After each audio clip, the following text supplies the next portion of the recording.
Hi there. I'm having a virtual cuppa with Nigel Harse, CEO of Staffing Industry Metrics. Nigel got 43 years experience in the recruitment industry, and Staffing Industry Metrics is a fairly unique position in that they collate information, financial information, and other data from numerous recruiters across Australia and compile that into monthly reports. And Nigel's here today to talk to us about some of the trends that he's seeing out there. So how are you, Nigel?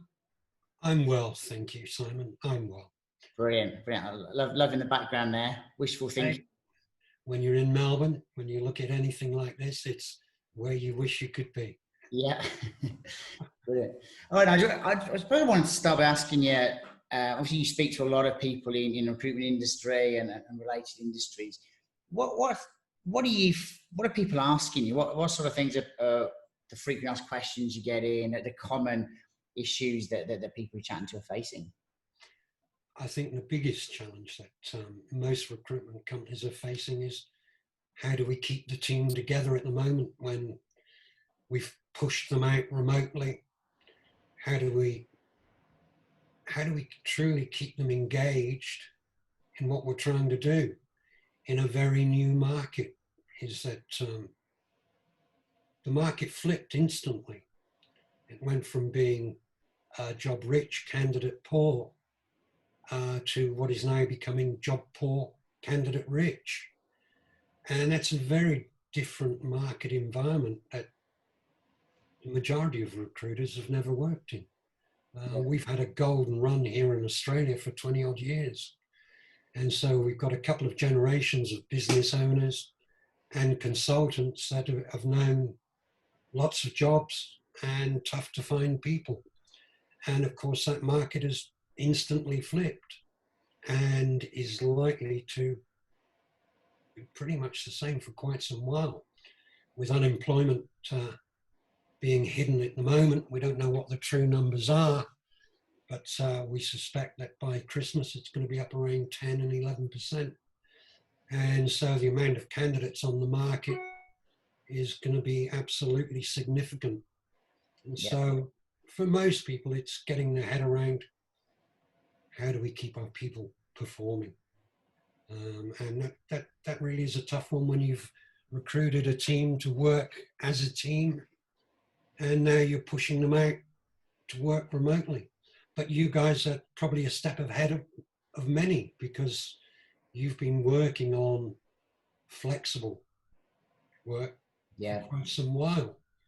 And so I guess to a degree, I'd throw that question back is, how have you managed in keeping the team together and keeping their morale up during these times? Because that really is one of the key issues for many, many recruiters, particularly here in Melbourne, where it's changed a couple of times, where we're just opening up and then pushed back down into closure and restrictions. How have you found it? Yeah, well, interestingly, we found that the early stage when we went into lockdown, first one was kind of, in hindsight, was easier because everyone was in the same position. We were all locked down. Everyone was really stressed. We wanted to connect. Everyone was connecting all the time.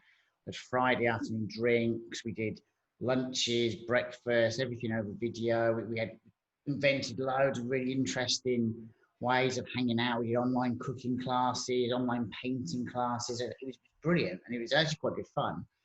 And then when we sort of eased out of restrictions, I was being in Sydney, not back into lockdown like Melbourne, but it's kind of this in between sort of stage, this sort of weird thing where we're not in lockdown, but we're also not hanging out socially. But if you do something on a Friday afternoon, at least half the team have got something else going on. So we're finding this in between stage quite difficult to keep morale going.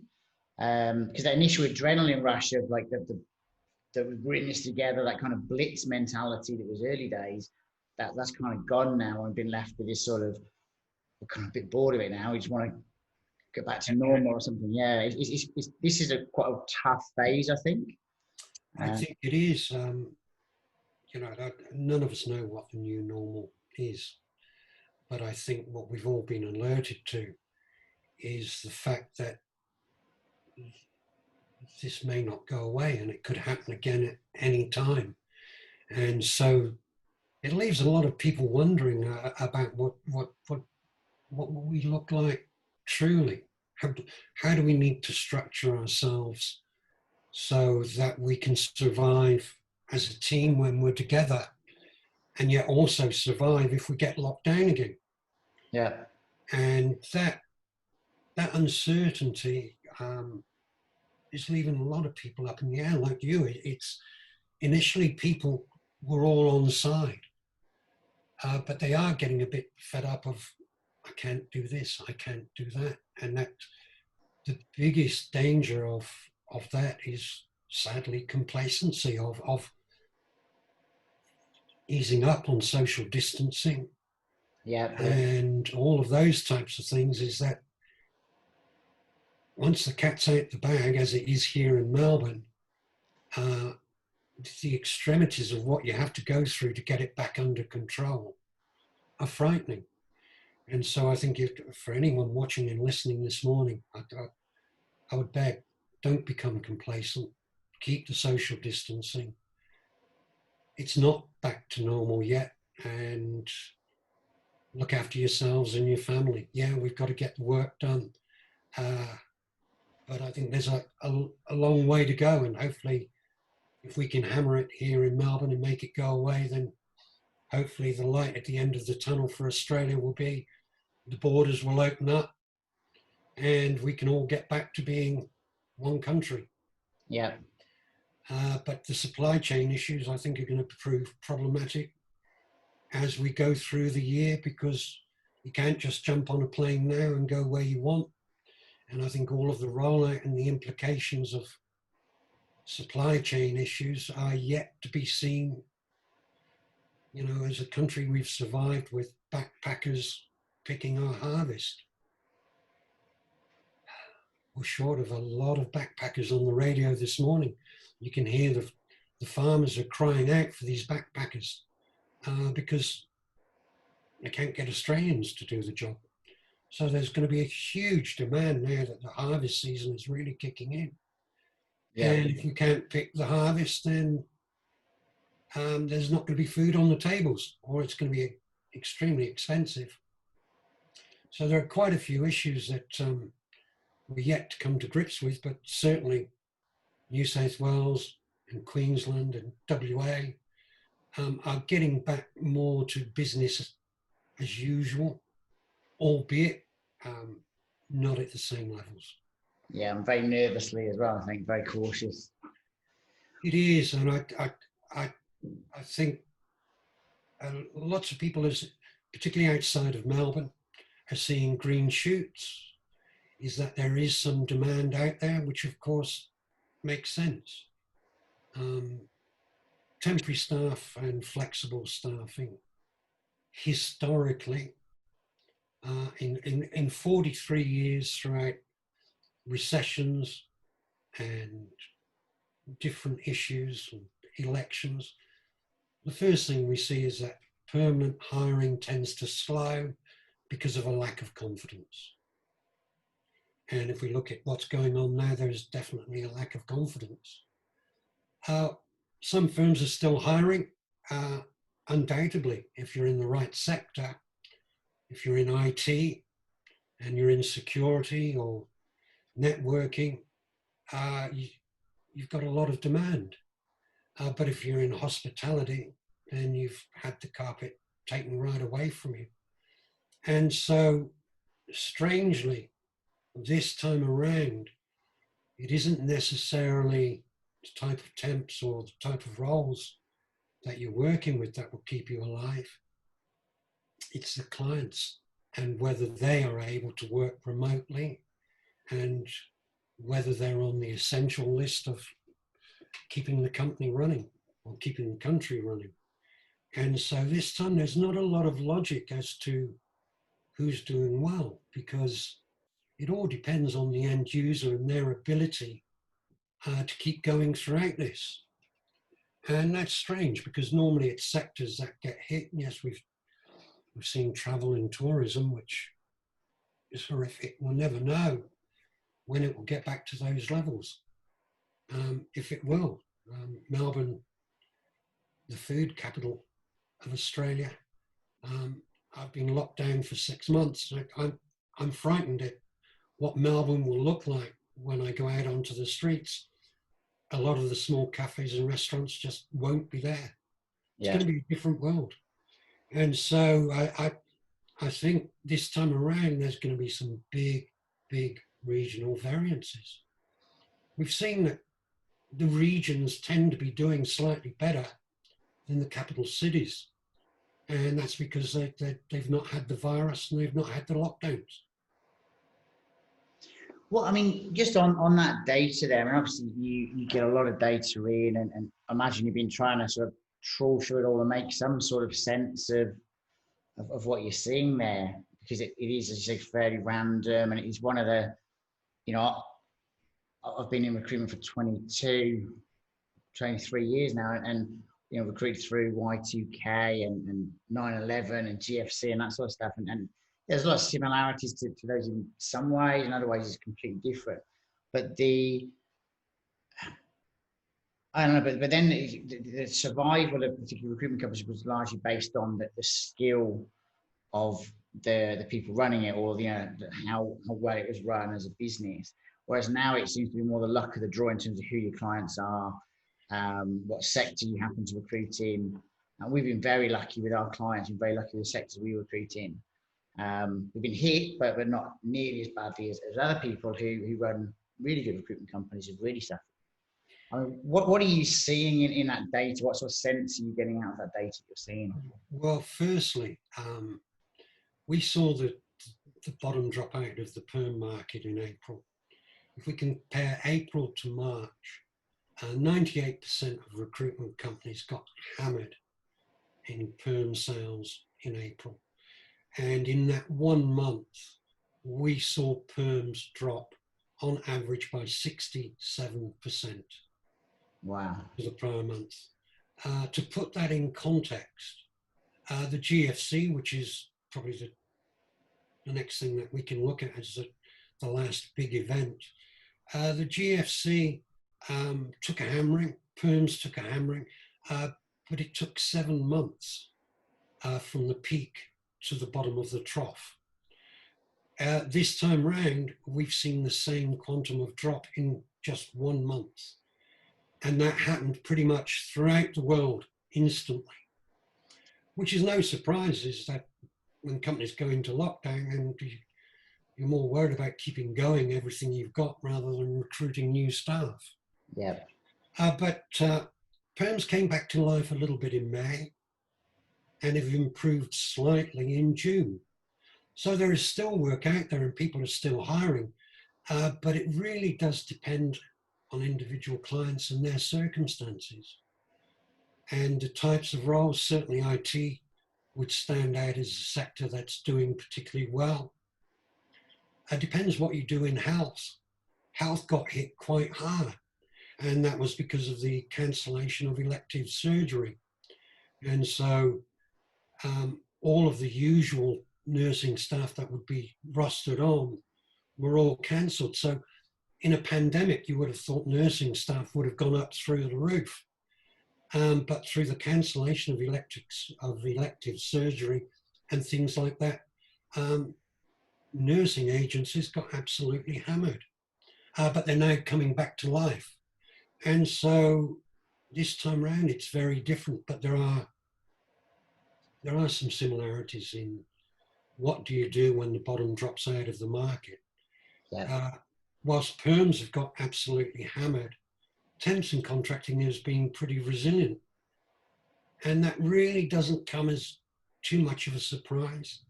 If we look at every major issue in 43 years, temps and contracting has always been resilient.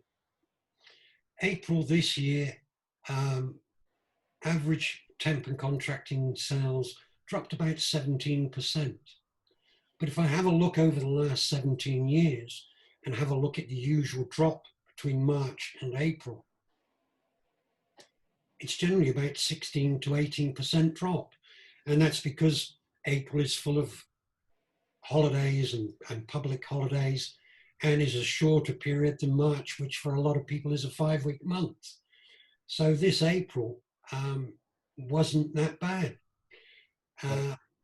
And May has improved and June has improved. And if we look at the financial year, Perms is going to be probably 30 to 40% down on the prior year.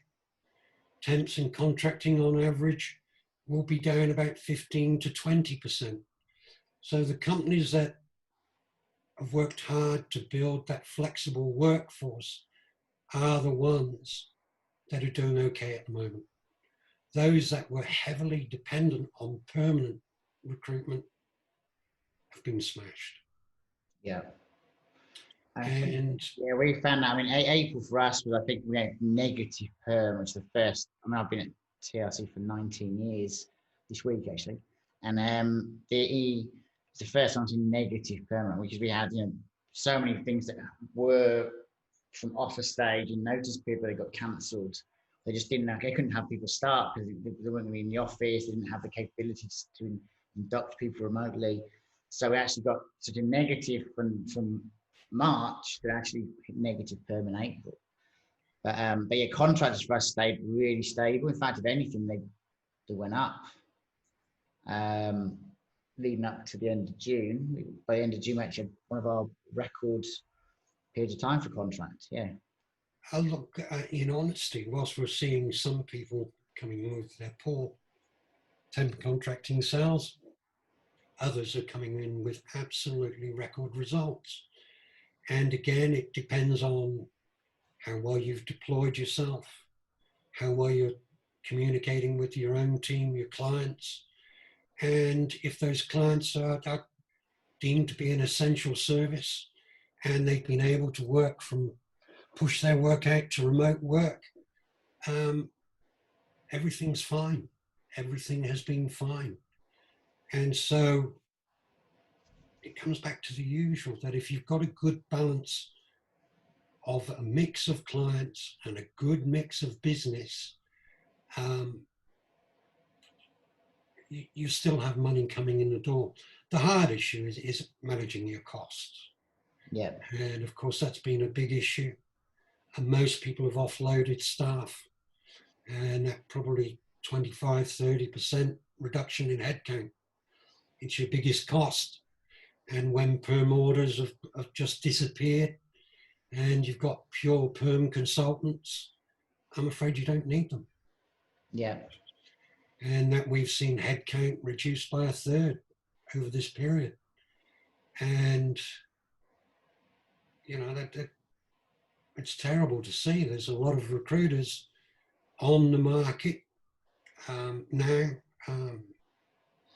And that if we looked in January, if you were trying to recruit a recruitment manager, you had a hard job. And that if you had 10 or a dozen replies to an ad, you'd have done well. I spoke to someone last week who's now recruiting a manager. They had 600 qualified responses. Wow. Wow, that's a lot. That's a lot. So now is a good time, I guess, to pick the eyes out of people available. And now is a good time equally to, if you've kept your eye on the market and your competitors, some of your competitors have done an appalling job in managing their staff. And that the big issue really is around base pay. A lot of people, particularly recruiters, have had their salaries cut by 30, 40, 50%. When do we put them back up to 100%? And what happens if it drops away again quickly? So when people are talking to me, those are the types of issues they truly are concerned about. Of, geez, I'm frightened to bring my people back up to normal time pay because I can't be sure I can keep them there. Yeah. And that really is a big concern because it's very unsettling for business owners and staff. They've got no certainty. But if you run a busy temp and contracting desk, that's pretty continuous, and you know where you stand. And so that challenge of what are we going to look like? What do we really want to look like going forward is the big one. And how do we build a new company and get the best from remote working and team working? And how do we know what we really want to recruit internally for? Because it's changed, and it's changed very quickly. Yeah. We found with one of the things we've been discussing a lot with clients lately, when it first hit, and you said that people were advertising roles, a lot of clients bought recruitment internal, and then that's obviously a big problem for our industry at the moment. Is lots of clients doing recruitment themselves. And one of the things that they were saying was, we're getting so many applicants through. We've actually increased the level of that we're expecting in terms of skill-wise from our applicants. We feel we can do ourselves. And there was a brief period of time, I think probably around April, about half of May, where they could do that, and the standard of candidates in the market was really significantly higher than normal. And then I think we've found that since then, particularly in IT, that whether it's a knock-on effect of JobKeeper or whether the market's not dropped off as much as everyone thought, that those candidates have just gone back to pre-COVID levels in terms of the volume of quality candidates on the market isn't massively more than it was before. I think clients are still assuming that it is it sounds a lot higher. So I think there's educating clients is one of our biggest issues at the moment. Is the expectations on now they can get a grade A candidate for a grade C salary. So that's not how it works. Not anymore. No, you're right. I think there's a couple of issues there. Is that recruitment companies need to get ready for the surge that will come through later in the year, and that your systems need to be able to process significant increase in volumes. The issue of internal recruiters, of course, there's going to be a lot of those that are out of work. If you're not recruiting and you're laying off staff, then you don't need an internal recruiter. But if you let your internal recruiter grow, have you necessarily kept the knowledge on how to drive the systems, the processes, and manage a bigger influx of candidates? And that the expectation that more candidates, better quality, people are going to be working hard to keep their best. Yeah. But at some point, that will change. But these are whole new issues that most people have never had to face before. And that, that it's a different mindset working in this market. Yeah. And that, as usual, as a recruiter, we've got to manage both expectations from the candidate and client. And candidates are still going to be looking to maintain what they were earning before. But of course, the market may not be willing to pay that now. Yeah.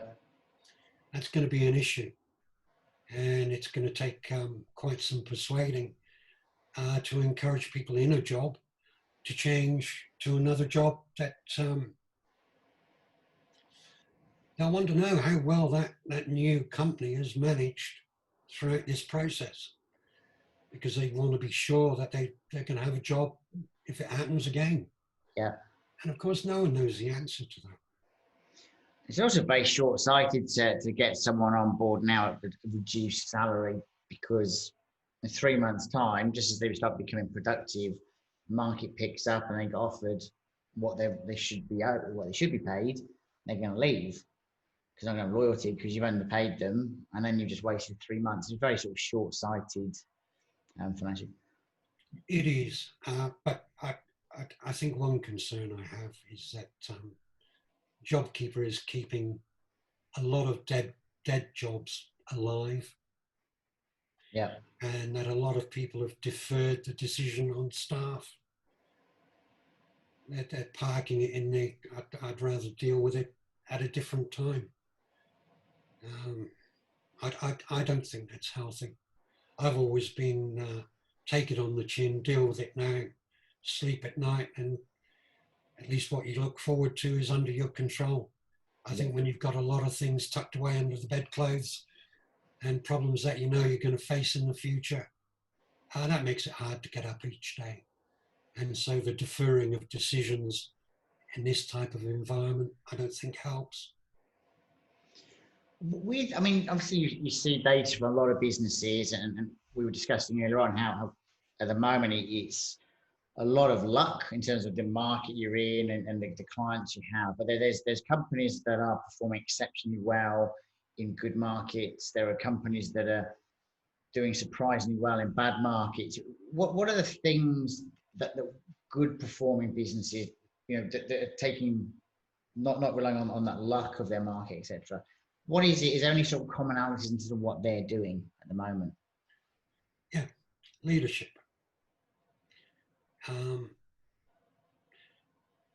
This has happened to all of us at the same time.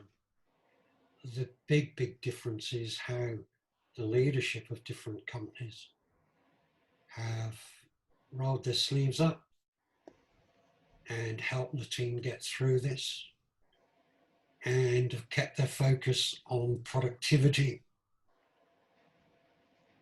and haven't allowed this crisis to take over everything. Yes, there is a crisis, but we still have a business to run. And the companies that are doing well, yes, they may have some luck in the clients they have. And that is what's different this time around, is your client mix. I know one IT recruitment company who pre-COVID, you would have looked at their client mix, all blue chip, and you would have said, wow, nothing will ever touch that company. Yet that one IT recruitment company has probably been the hardest hit out of all recruitment companies I know. They had clients like Virgin who've gone and left them high and dry. Yeah. And a big hit to the bottom line. They had other companies that were banks and finance companies that have just had to close up shop. They had a big contract base, which has, through security reasons, cannot work from home. And so a company that I thought would get through this has been smashed, absolutely smashed. And so it comes back to having the right clients in the right sector and your ability to keep the team engaged while working remotely. Some companies like yourselves have been working to that remote model. Others have just had to quickly push people out of the office and cobble together ways to work. Those companies are finding it hard because their systems and processes aren't really best suited to remote working. And that's making life tough. And it's hard for people to be productive when you've got disjointed systems and processes that are half technology and half manual. Yep. And so the companies that are doing well are those that have probably been making steps towards more flexible working and had not just been playing lip service to it, but had actually truly embraced that there is two ways of working. We can be together, and that some people work better at home on particular tasks and feel free to do it from home. And so the companies that are doing well, it's down to leadership, because everyone's concerned, everyone's job's at risk. And the one thing that stands out is the difference is the leaders and the calls they're making to keep their companies alive. Yeah. Yeah, we've seen leaders really step up during this. When one of the first things we did was invest quite a lot in did some more training, leadership training, made sure we're all reading more books, upping our, conversations about how we were leading, and yeah, I think one of the things I found is I think that with this crisis, there's a lot of similarity with the GFC in terms of I think the longevity of the impact we're going to see. But then there's also a lot of similarities with say 9/11 in the suddenness of it. You know, I mean, the sector that I used to recruit in, which is kind of like your big recruitment for big IT applications, overnight that was just gone. You know, September 12th, there was no projects happening. All projects put on hold, and it was just instant. And so the suddenness, I think, is very similar to that. And then I think the longevity of it is going to be similar to the DFC. And the one thing that I felt got us through both of those was resisting the urge to go wide. You know, to obviously if you're in a sector that is just dead, then you need to find something else to do. But that urge to be broader in your approach and not be a specialist, whether it's industry or technology, but actually find that instinct and go more narrow, if anything, and become more specialist, bring more value, some more time with within a particular community. I think that's what got us through the last two. I'm hoping that's what's going to get us through this one. And Simon, I've got to agree with you. Inch wide, mile deep. You should know your niche. You should know the clients in that niche, and that in most instances, people who've stuck to their knitting will come through this all right, provided you haven't fallen into the like hospitality. Yeah, as long as your niche is still alive, then it's yeah. If your niche isn't, you've got to find a new niche, and you've got to find it quick. Yeah. And for some people, they don't have the ability to do that. I think other things that stand out is that this approach is that it's got to be business as usual. We've got to accept that all of this is going on, but we've got to keep our company alive. We've got to keep our culture alive. It's in hibernation. We've got a hybrid solution that's getting us through this. It's how we can untangle that to what we really want to be when we are free to make those decisions. Yeah, and not compromise your values on the journey as they don't come out of it looking like a completely different company. You want to, that's what we spend a lot of time looking at. Do our systems hold up for this? Do the way we do business, do we need to change things? Does this still work remotely? What do our values tell us to do? Is this, not doing knee-jerk reactions that compromise who we are, keeping a lot of clarity within the business. That's probably our buzzword of the crisis is clarity, and everyone knows what's happening. Everyone's clear where we're at. Everything is honest, clear, simple communication. That doesn't always work. We try. That's one of the most important factors on communication. Letting your team know that we're in troubled waters.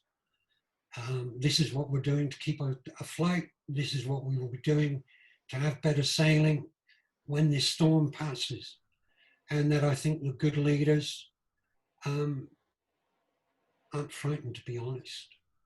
I think now is a time for honesty, authenticity. Is that now is a time for change. And if you try and hide that change, then people are going to see right through that. But now is equally the time to rip up lots of old things that didn't work. Yep. Don't hang on to them. Let them go. Challenge, why do we do it this way? Why are we doing it that way? How can we now do it better? A lot of people have quickly learned that Zoom and Skype, interviews can happen. And that we've learned that technology now allows us to do a lot of things remotely that we'd always thought one way. And so we've learned that, as always, tasks can be done a number of different ways. Yeah. And so it's now building in that efficiency, because some people have really leveraged from this. Others are still caught in the do a task every time. And so the ones that are truly having fun and doing well are the ones that are leveraging their tasks and coming through it okay. Yeah. What when you sort of sat there, you know, on a glass of wine and pondering the future, what does the other side of this look like to you? What do you see as sort of the biggest positives and negatives to come out of this crisis? I mean, within, you know, within recruitment, within that sort of sphere of focus of yours and beyond, really. We've not seen it yet, but there has been some recruitment company closures.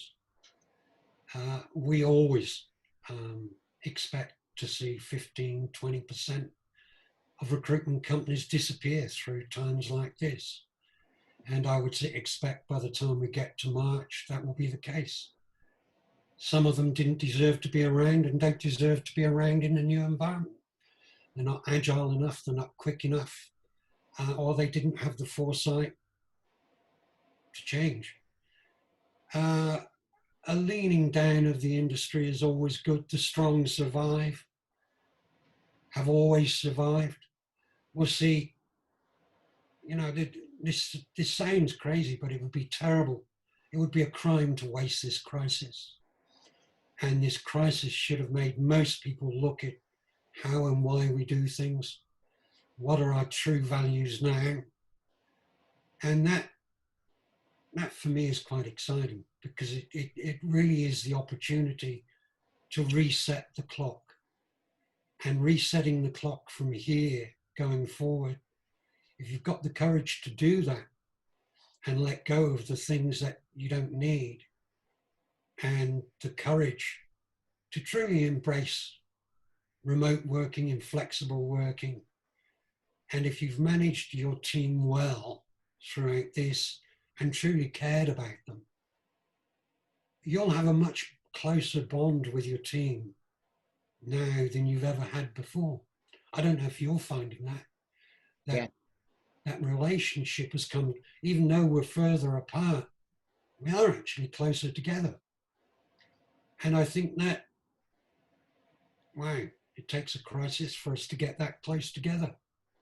Yeah.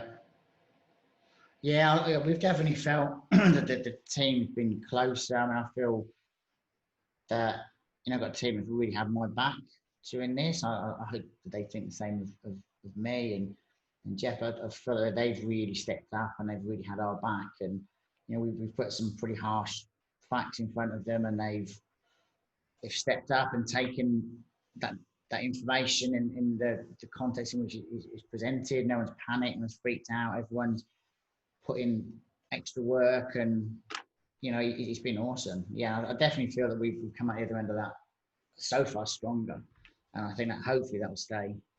Oh, well, goodwill always has a time run on it. Yeah.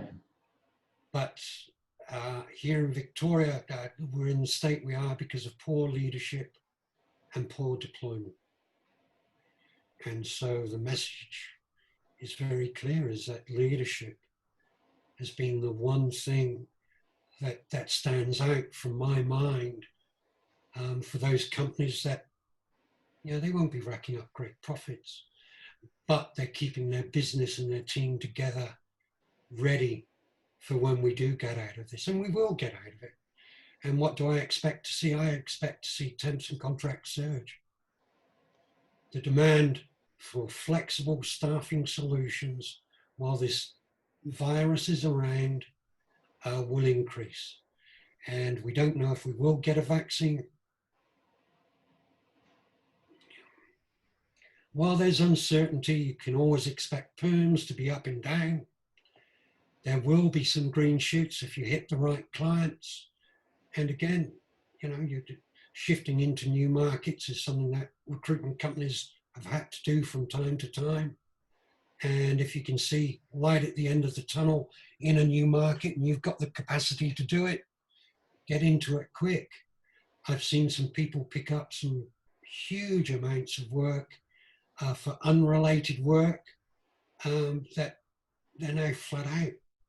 And so I think the moral of the story is be authentic, be honest, be true to yourself, don't hide things. Give your guys hope, give them direction, and don't give up. Don't give up. you know, they look to you, and if you've given up, wow, they're not going to be able to keep going. Yeah. So that, you know, I'm not avoiding the issue, but leadership and communication. That really is what it takes to get through this, Brilliant. as well as managing your costs. Yes, and the practical stuff. Yeah. Brilliant. All right. Look, I think that's a really positive note to end on, Nigel. Thank you very much for your time. Thanks for having a virtual cuppa. Much appreciated. Thank you. I'll look forward to having a real one with you sometime soon. Soon, hopefully. Stay safe and well. You too.